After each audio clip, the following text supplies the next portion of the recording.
for us, our vision over the last 27 years has been to make housing accessible and viable as an investment and as a resource for working professionals. When we started in 2000, there were just like 2 or 3 players in the industry, and it was a virgin industry. People were actually doing cash and carry, using their money to do things. So this industry has grown and changed a whole lot in the last 25 years, and we have also had to evolve with it. But I think the one thing that has kept us afloat and viable has been that we never lost sight of what our objective was. There are over 30 million working Nigerians. Less than 10% of them are homeowners. Over 65 to 70% live in homes in what I would call substandard or underserviced neighborhoods. So it's a blue ocean market. So for us, what has kept us going has been a focus on how, despite the challenges in the environment, we can keep navigating those waters and growing. It has been difficult to balance profitability and the desire to provide affordable and accessible solutions, especially because Nigeria struggles with access to long-term capital. And what that meant was that for many years, we had to literally cannibalize our own resources. What do I mean by that? We basically leverage our existing ability base to keep creating new projects. Unfortunately, the meltdown, the economic recession that led into the devaluation that affected Nigeria has forced us to re-examine that strategy. It no longer works because you cannot continue to do long-term capital projects using short-term or limited-term resources. So one of the things we're doing right now is to expand our horizon and look to create new capital sources that we can use to begin to enhance the projects that we are creating. So for us, we basically believe that you don't need to reinvent the wheel. If you look at what has been successfully done in places like Dubai, what has been successfully done in places like Riyadh and other Gulf states, what they've done basically is similar to what we try to do here, even though we do short-term capital, is to create new neighborhoods and new communities and then make it accessible to people that are able to afford it. So for us at this point, what we have decided is the 2 solutions that we're now pivoted to. On one end, we're creating fractional ownership programs using what we call STO. What is that about? It is to make it possible for a working professional to co-own viable investment property across the urban centers of Nigeria. And on the other end, we're introducing what we call PropKeys. PropKeys basically is a pivot from creating what we used to do, which is basically standalone or mixed urban dwelling places, to creating vertical homes. If you go to, for instance, Congress Park or Eronsbeek, which are our pilot projects, they were using that model. What we're not doing, we're going vertical. Now, what going vertical does for you is it helps you to spread your cost. It helps you to spread your development expenses and make the properties more affordable. So what we intend to do over the next 10 years is to create a portfolio of over 1,000 to 2,000 viable apartment-based communities across Nigeria, all targeted at the working professional. And one of the good things that is happening now is that government is finally paying attention to the sector. So now, before, we had challenges around ability to acquire homes where most people couldn't afford mortgage. We didn't have mortgages, so people couldn't afford mortgages. But now with things like MREF, which is a federal government-backed project scheme, NMLC's mortgage refinance product, you can now create properties and people can actually get mortgages to buy them. That's on one end. On the other end, what is also happening is that as government begins to try to modernize the practices in the real estate sector, there's a huge opportunity for aggregation. What do I mean by aggregation? What we're looking at now is that working professionals pay on average up to $1,000, $2,000 to be able to get properties that are viable. What we want to now create is a model where a large pool of these people can become our clientele, using our apartments and living in them and paying for them as they go. That means we're creating a holistic solution where these are serviced communities, power, water, all the basic utilities are provided by us. And people just basically move in there, live in there, and pay on a monthly basis. So one of the things that has happened, like I said, is that the massive devaluation that happened over the last 2 years forced a lot of us to rethink our procedures and our processes. So in the past, we used to carry exposure on behalf of our clients, where we basically do off-plan sales and then allow people to pay us over a period of time. That involves a lot of risk. So like I said, what we're doing now is that we're actually doing a new capital raise.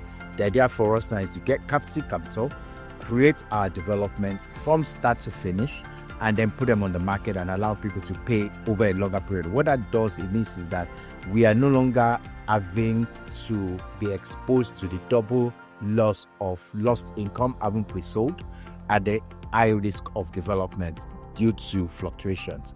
It has been challenging, but we've been, over the last 6 to 12 months, we've been experimental, and we realized that the best pivot is actually to be a fully funded development company that has its own captive capital sources that can then create these developments rather than depending on up-plan models to sell them. That's on one end.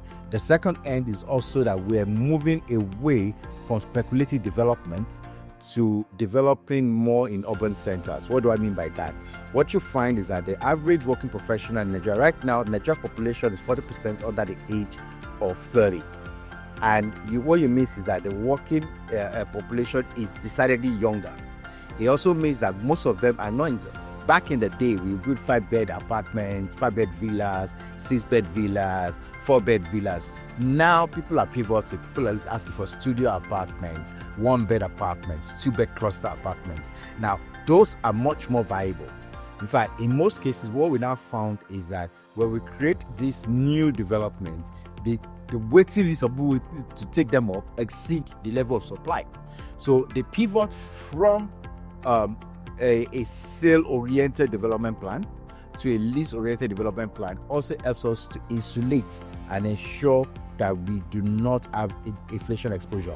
Lastly, what then happens is when you create this housing stock, because of the new funding programs government has put in place, you can now create a REIT, and using the REIT, you can list them on the Nigerian Stock Exchange and exit.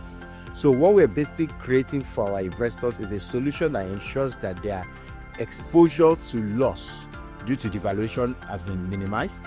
The exposure to inflation spikes has been reduced. Because we now have a longer term horizon, it means that we are able to create this housing stock and then max out the earnings on them. So Nigeria is evolving.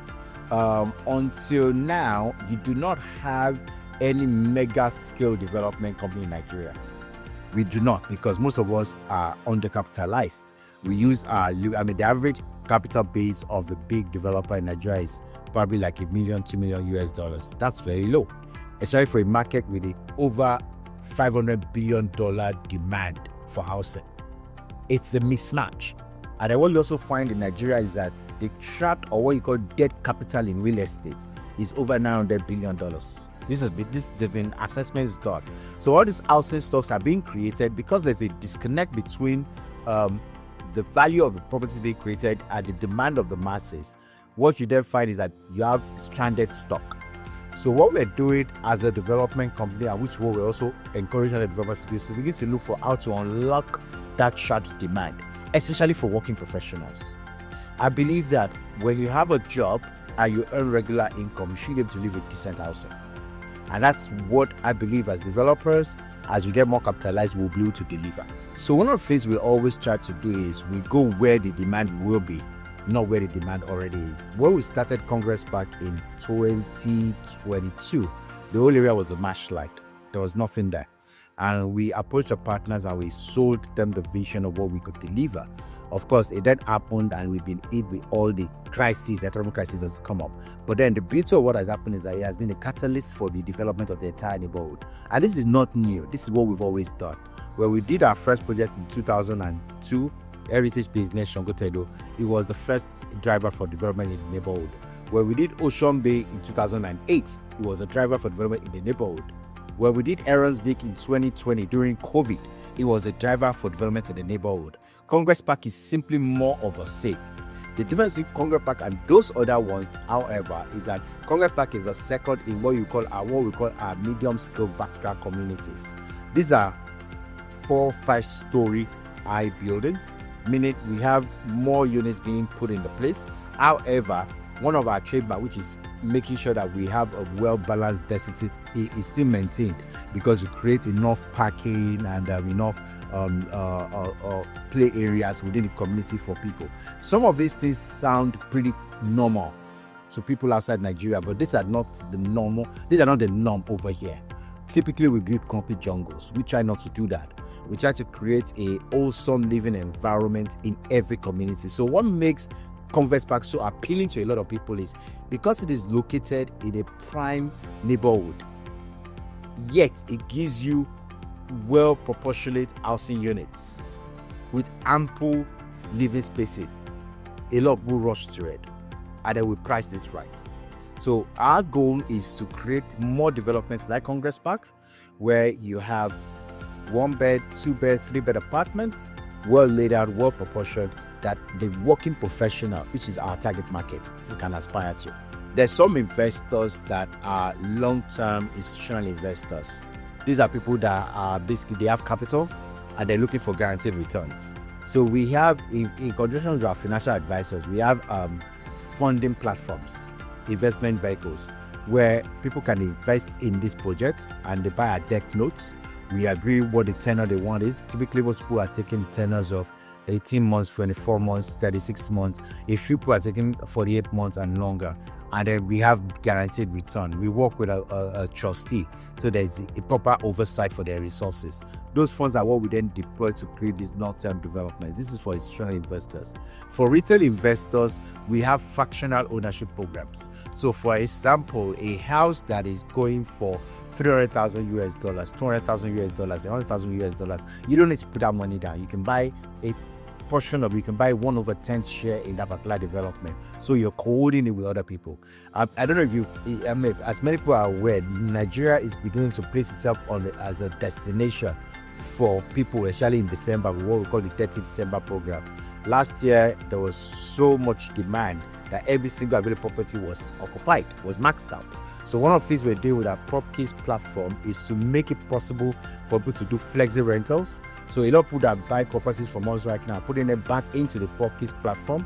What that does for them is that they own the property, but the property is also a working asset, and they're able to generate returns from it. So these platforms make it possible, like I said, for both investors, institutional investors, and retail investors to be able to invest, whether in the company as capital investment equity or in the property as property investors, and be able to get good returns. So one of the interesting things we're coming up with now, which is, if you go down back, I remember when we went to Ocean Bay, we went down the Coastal Road, which is a new road being built by the federal government of Nigeria. It's a major development that's going to transform the entire corridor.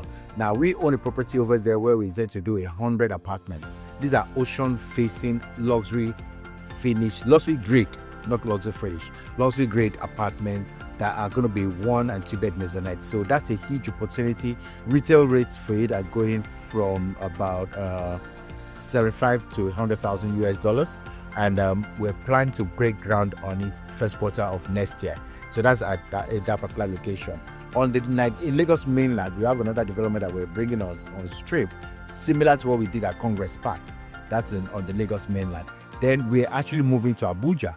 We're in action to acquire a location in Abuja where we're going to be doing 100 apartments. Again, tied to the same kind of model that we're doing now.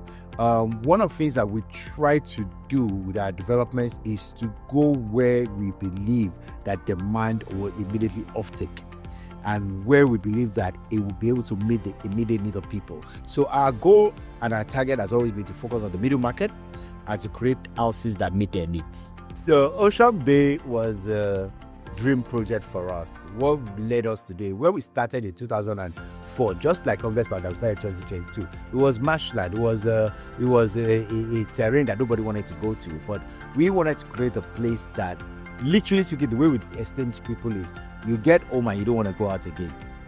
So we wanted to make it a unique environment, and it has over 500 residents in occupation and occupancy right now, in about 350 or 400 homes.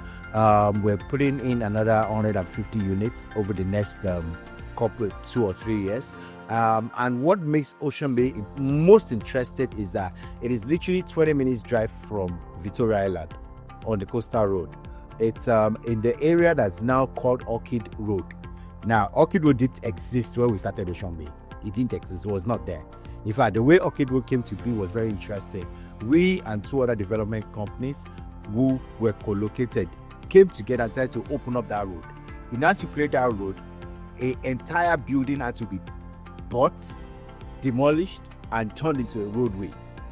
Now, this is some of the facts that most people don't even know.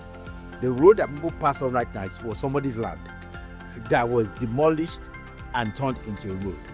But then we all took that risk then and put that investment in because we believe that there was a huge future for that neighborhood.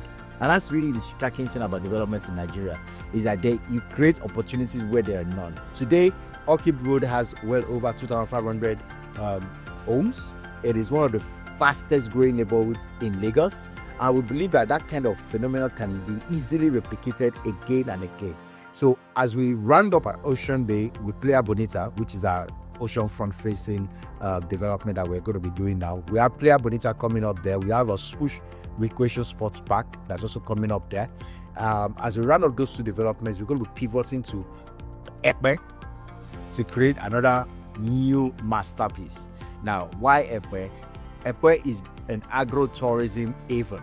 It is the new Lagos. And with the refinery and the old work that they planned road expansions for everybody who wants to get the best of living in an urban community like Lagos without necessarily being in the core of it. Epe is where to go to next. So we're going to be doing something in Epe very soon. So here is what it is. What we found is that a working professional, especially in Nigeria, especially Nigerians, they have high earning potential. They don't have bulk capital upfront. Now, most of them want to make investments. And because they want to make investments, they end up falling into the wrong developers clause, where they put down deposits for properties that don't get delivered, or they put down properties for properties that don't actually actualize value. So what store is basically, in America, where you go to a store and you want to buy something, there's something called a layaway. Layaway is where you basically pay a deposit and you kind of keep this thing for me. Store is a real estate layaway program. So the whole idea behind store is, so for example, we're doing Playa Bonita and we're going to sell it for $100,000 per apartment. You don't have your $100,000, but you want to key into it and you sign on to the store program and say, okay, you know what, over the next 2 years, over the next 3 years, I want to be paying down towards ownership of this property. So store allows you to sign on to it. It's a home acquisition platform, and you're allowed to sign on to it, and then you can buy it. Or maybe you decide, okay, you know what, I can't afford $100,000 over the next 4 years. However, I want to have a stake in this property. Store allows you to be a fractional owner. So what it is that you join other investors and you co-own that property. Now, when you co-own that property, how do you unlock value in it? That's where PropCase comes in. PropCase is a platform that we've created to make guaranteed earning from real estate assets possible. Remember I said to you that right now in Nigeria, as at the last time the study was done, there's over 900 billion in trapped assets in real estate. Why? Because most of those assets have been bought, they're not being used. So what PropCase is a platform that enables you, it's both a marketplace for people to put in their properties for management or for use, and then it's also a platform for people that are looking to rent. So let's say, for instance, a Nigerian is coming from London or from New York or from Dubai or from wherever, and he's going to be in Abuja for 1 month, and he wants to get a particular apartment that's of good standard. He wants to rent. He doesn't want to rent it for a year because he's not going to be there for a year. What PropCase does is you can rent for a quarter, you can rent for a quarter and then pay for that quarter, and you go, and then you come back, and then for the landlord, he still gets his full year's rent, because what we're doing with the platform is to make it possible for people to actually pay instrumentally and still enjoy the full benefits. So our goal over the next 4 years is to raise a maximum of $100 million US. Now, why do you want to raise $100 million US? I said to you that the Nigerian real estate market is potentially a $500 billion industry. Today, it is underperforming. It is under tapped because there is no long-term capital. So we need patient capital in the industry to create this housing stock.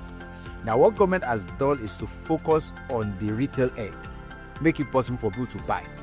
But you can't buy what doesn't exist. And to do real estate right now requires investment capital. Most Nigerian banks do not do long-term investments. So what we're doing with products we're creating is to make ourselves a viable platform.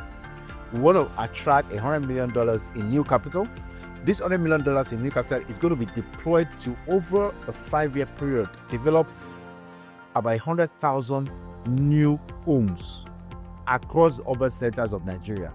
And the goal is that this 100,000 new homes will be developed, will be made available to working professionals, and investors will be able to unlock the value in them. And then over 7 years, we then pay down. So it's a fully secured investment platform that enables you to bring in capital, because in Nigeria right now, there's nothing that protects capital as much as real estate when it's delivered. Until the recent devaluation, Nigerian real estate had beaten inflation every year on year. The last 2 years was the first time where there was a drop in value, and that was because the currency got heavily devalued. But it has recovered. The market has already recovered and is again trending to beat inflation. So $100 million invested in Nigerian real estate makes you the king of the jungle. It makes you the top player. Now, what like top player, what you're then doing is that you're creating an entire new industry.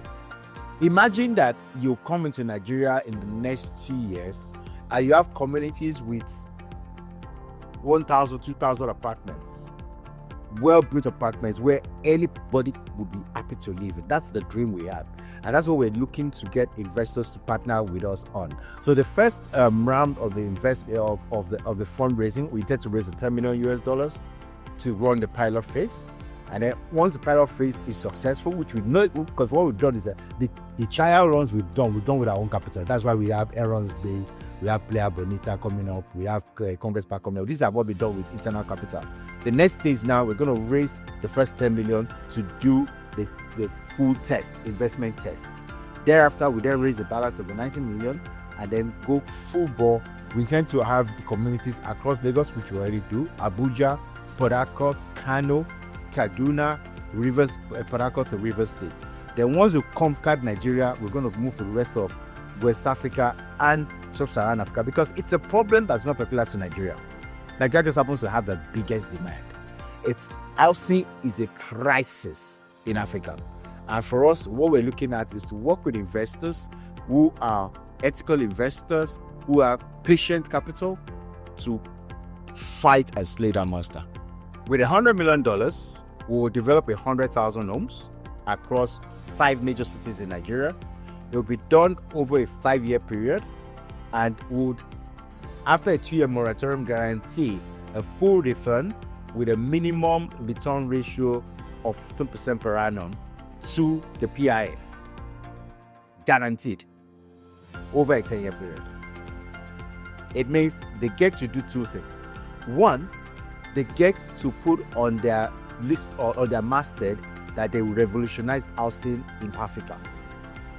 2, they get to have their funds secure.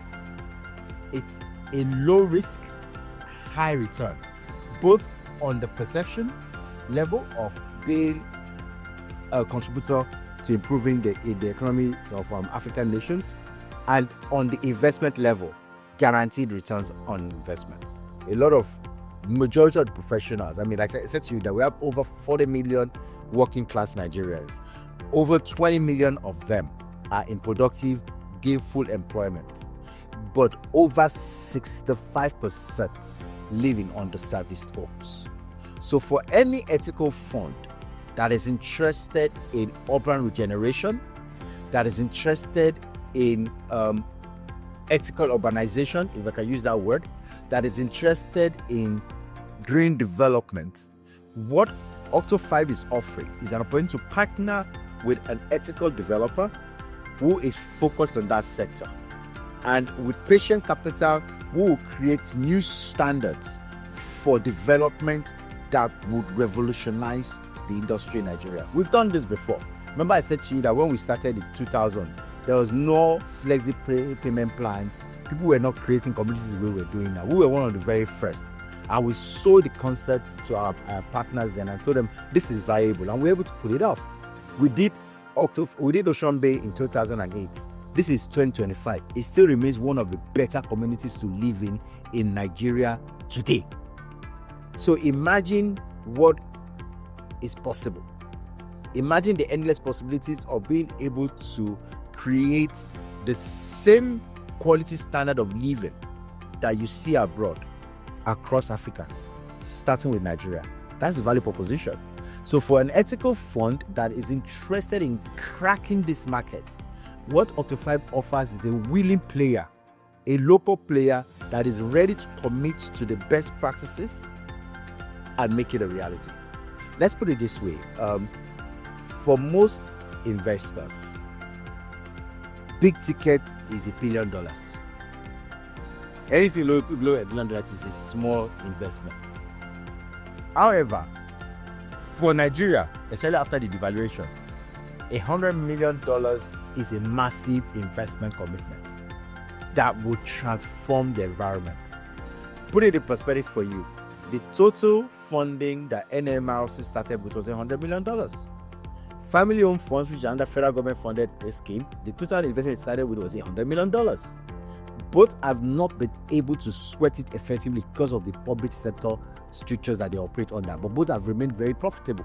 So imagine a private sector operator who commits itself to the same ethical and corporate governance standards. Imagine what we can possibly achieve with those same resources. And that's the value proposition we bring to the table. Now, where we want to go to is to be a $1 billion level player. Where we are is a $100 million level player. But we can actually make that leapfrog with the right partner. Within a 10-year period, we can turn this investment into $1 billion. The reason why you said my name rings a bell is because I've had the good fortune of doing this across both the private sector and the public sector. I was headhunted in 2013 to turn around one of the oldest and biggest corporate public development companies in Nigeria. And I was successful in doing that by God's grace. Integrity to me basically means being a man of your word. It means standing by your commitments. It means your partners, your clients, your bankers, knowing that you will do whatever it takes to deliver on your obligations. The last 2 years have been extremely stressful. It's been extremely difficult because of the devaluation. But we're here and we're still standing. And that's because at every point in time, we prioritize the interest of our investors, prioritize the interest of our homeowners, prioritize the interest of our bankers above our own. We're willing to defer gratification because we know that we're in a long game. And that for me is what integrity basically boils down to. Being ready to defer gratification, being ready to make the commitment necessary to deliver your promises. I mean, it reminds me of a governor I worked with in Ogun State, Ibukun Amoso. When we met, and a man said to me, he said, "Oh, I've got audacious plans." And I said to myself, "Sir, no matter how audacious your plans are, you've met somebody who can do the impossible too." And as I used to, I said, "Yes." I said, "You know what? We can do anything we set our minds to." We did it. We wanted to do a program in Ogun State, and we created an entire hotel, a 54-room hotel within 90 days. We built it within 90 days and furnished it. Now, when I started reading what NBS was doing in Saudi Arabia, it was exciting. You know, if I were supposed to teleport myself, I would happily teleport myself because it's taking massive steps. I mean, look at the developments that you said it's called new, the one that the one that's like a war. Yeah, I mean, it's a fantastic project. And I remember when he first started these concepts, people laughed at him. People said, "Oh, what's he trying to do? It's not going to work." And see how they've turned around. They've taken Riyadh and turned it into a construction yard, and it totally revolutionized the place. So it is inspiring. It is challenging, and it gives one reason to hope that there's no reason why we can't create a new future for our people, and so I look at the Saudi Vision 2030 and I'm excited.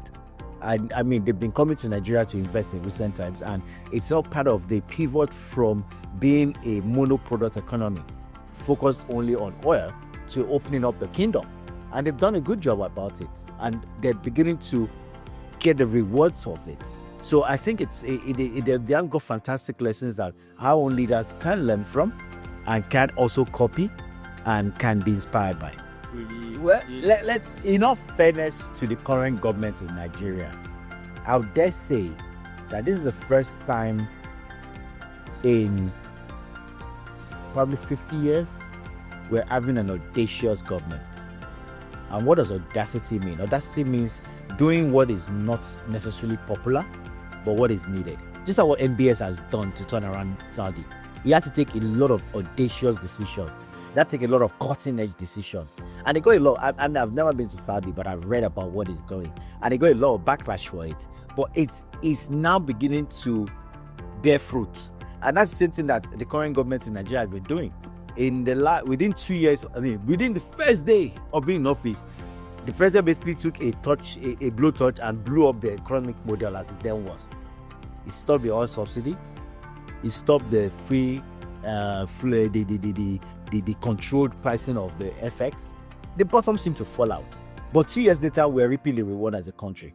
So I believe that what Saudi and what even President Tinubu have in common is the audacity to dream. A dream comes with first having a vision. Is that what I said to you about in our own small way? Our vision is to revolutionize this industry. Our vision is to make it possible for every... look, I tell people that my vision is a 21-year-old starts working on Monday, and by Friday, he can live in his own apartment. And he can say, okay, you know what? Over the next 4 years, I want to own apartments. And he can actually aspire to it. That's how you create wealth. That's how you democratize wealth. And that comes only when you have an audacious leader that's willing to take uncommon and unpopular decisions. And that's one thing I find admirable about them. So God willing, and by course achieving our plans, we have two projects that we intend to do in Abuja. One is called Falcon Heights, which is going to be our Abuja urban, I don't want to call it urban city, urban commune. It's going to be a total of 50 apartments, medium-rise apartments in the central area of Abuja. And we already have our design and everything ready for it. Then we want to do a Mango County. Mango County is more targeted at the working professional, especially the people in the military and all of that. That's going to be the aspect of Abuja. We're looking, hopefully, we'll be able to do like 700,000 units in that location. Then we have a site in Akwa Ibom that we're looking to also do a small community. But the vision really is that once we're able to raise this capital that we're looking to raise, we intend to create a new urban center in every state capital in Nigeria. Imagine you go to Dutse, that's Jigawa State, and you have a community that offers you the same quality of life you would have in Abuja, the same quality of life you would have in Lagos. Imagine you go to Osogbo in Osun State, same thing. Imagine you go to Onitsha, or you go to Owerri, or you go any state capital. Nigeria is ripe to open up, and state governments do not have the unlimited resources to do the opening. So for us, the vision is that with capable investor partners, we would drive that opening up of Nigeria. And we've done this before. Like I shared with you what we did, both what we started out doing in Lagos and what we did in Ogun State. Over a 6-year period, we totally revolutionized housing in Ogun State. We created new urban communities, created industrial clusters, created new settlements that all became viable. When I first went to work in Ogun State 2013, you couldn't get a top hotel to stay in. It was basically a civil service town. Today, there are at least 10 of such hotels in Ogun State. Today, Ogun State is creating an agro hub. And all of this happened because investors started seeing it as a place to stay and work. So for us, our vision with the right partners is to make Nigeria the place in Africa to stay and work. So, we can be reached at www.Octa5. That's www.Octo5.co. That's our website. You can also reach us on email, but investments@Octa5.co. Those are the two easy ones. If you go to our website, you'll see our WhatsApp details and our phone contacts there. But it's all on our website. On Instagram, we are Octa5.co. Then we have Octa5 Homes. Then we have Properties as all our handles. We have Properties handle. We have Octa5.co handles. We have we're on Twitter. We're on Instagram. We are on LinkedIn. And we're on YouTube. Well, it's been an honor to be counted worthy by Dartmouth to speak to the investing public. We believe that Nigeria is the cutting edge of investments in sub-Saharan Africa. We believe that any investor looking to expand their frontier should be in Africa, should be in Nigeria. We believe that we're a viable partner for any such investor looking for an ethical developer to work with. We look forward to speaking to you.